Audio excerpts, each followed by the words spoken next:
মোটা হওয়ার ভয়ে ভাত খাওয়া ছেড়ে দিয়েছেন? এভাবে রান্না করলে মিলবে না অতিরিক্ত ফ্যাট। কিভাবে করবেন ভাত রান্না? কোন চাল স্বাস্থ্যের জন্য উপকারী জেনে নিন।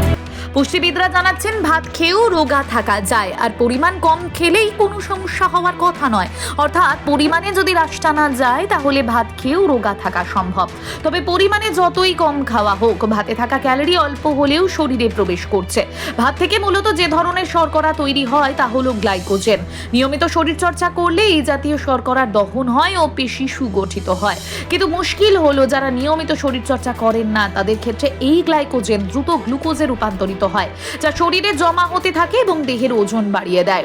ভাত হলো শর্করা জাতীয় খাবার, ফলে রোজ ভাত খেলে এই সমস্যা বেড়ে যেতেই পারে অনেকটাই।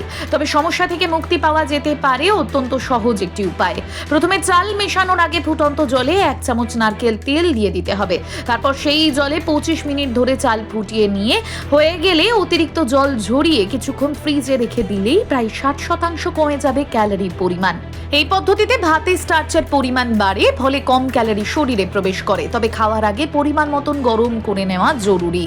আর এই ভাত খেলেও বাড়বে না মেদ। উল্লেখ্য, স্বাস্থ্যের জন্য ভীষণ উপকারী ব্রাউন রাইস বাদামি ভাতের মধ্যে ফাইবার, ম্যাগনেসিয়াম, আয়রন ও জিঙ্কের পরিমাণ বেশি।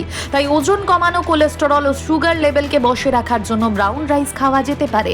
রেড রাইসের মধ্যে উচ্চ পরিমাণে ফাইবার ও প্রোটিন রয়েছে। একমাত্র এশিয়া মহাদেশেই এই লাল চাল উৎপাদিত হয়। রেড রাইসের মধ্যে anti inflammatory, anti diabetic, cardio protective উপাদান রয়েছে এবং কোলেস্টেরলের মাত্রাও কমায়। ব্ল্যাক রাইসও খাওয়া যেতে পারে।